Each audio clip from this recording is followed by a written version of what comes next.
Hi Taiko fam, this is video 4 for February. I did have a request sent to me about vocalization and Kiai, right? So shouting out. So that's exactly what we're going to focus on in this video. So the most common one, of course, is hup. And I want to just talk about good technique for any type of Kiai first, and then I'll give you other examples, including hup and beyond hup, that we can incorporate into our Taiko playing. So the hara, right, is the gut, right, and not just the belly, but like the core of this part of the body, and that's where you have to really tighten up your ab muscles really quick and push your diaphragm.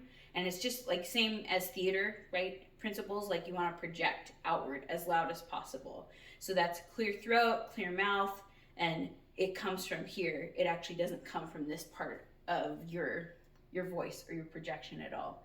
So sometimes I recommend having people just kind of sit in like horse stance and just go like hold their belly and just go hup, hup, and make sure they can feel this part tighten up a little bit. And I'm in kind of a tight shirt, so I don't know if you can see that, but I'll show you, like, I don't know, just watch my belly. It's a weird thing. Watch my belly, and I'll keep my hands out of the way so you can see. Hup, hup, hup, hup.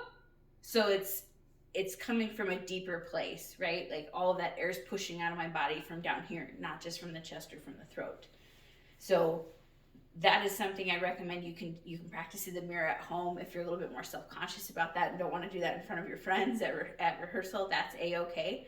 A great place to do it is in the car. If you like turn your radio up on full blast and you can actually Kiai louder than your radio, you're coming from the right place, and that's always a fun test, and you can do it on your own, which is nice. So there's hup, H-U-P, right? I think is the common like Romaji English version of spelling that word. But there's so many other words that we can use in Taiko to Kiai. So one of my favorites came from my sensei. He loved S-H-O, sho, right? And it's not just show, it's sho. So it's kind of like you go a little deep and then finish on a higher pitched note to end it. But you go sho, sho. And sometimes it almost sounds like you put a P at the end of it because you're closing off the mouth that quickly. But it's sho, sho. And that's just something that you can use at any point playing the song, right? There's also saigo, S-A-I-G-O, I guess would be the closest spelling of it in English. It means the last time. So this one you'll hear a lot in ensemble drumming. If like the bass beat or whoever's like the line counter for the song is signifying or trying to signal that this is the last pass or this is the last time we're doing this pattern, then we're going to wrap it up, right? So you hear saigo, right?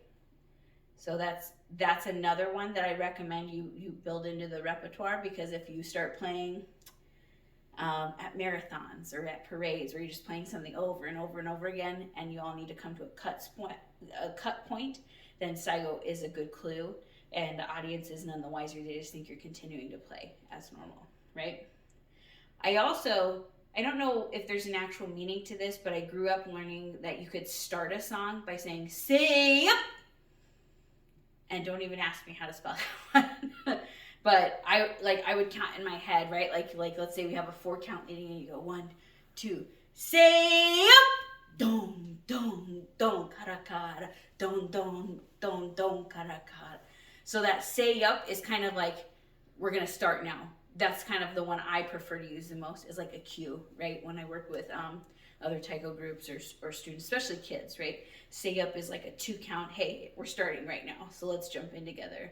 So it's like each knee, say up, don, don, don, okay? Don, don, don, don. So I really like that one as well. The final one that I'm going to share with you today is the sasa. So you might hear this one a lot, like San Francisco Taiko Dojo uses it a lot, and it's a very powerful one. It's supposed to like imbue energy and invigorate the player, and it's supposed to be shouted to the main person playing by the other people in the group to kind of encourage them or give them their energy so they can continue on and keep wailing, right? And it's sa sa sa sa sa, right? So it's kind of like a gurgly rumble voice, And that's another way to Kiai that we haven't explored that much at Kawa Taiko. But you go sa sa sa sa sa sa, and like you kind of build up from there. There's also just no wrong way to Kiai. So we have all of those words, and some of them have actual meanings or translations. But then if you just want to yip or shout one syllable things like oh or ah, like totally appropriate for Taiko, right? It's just about you sharing your energy in that way. Similar musical art forms across the world would be something like anything from Polynesia.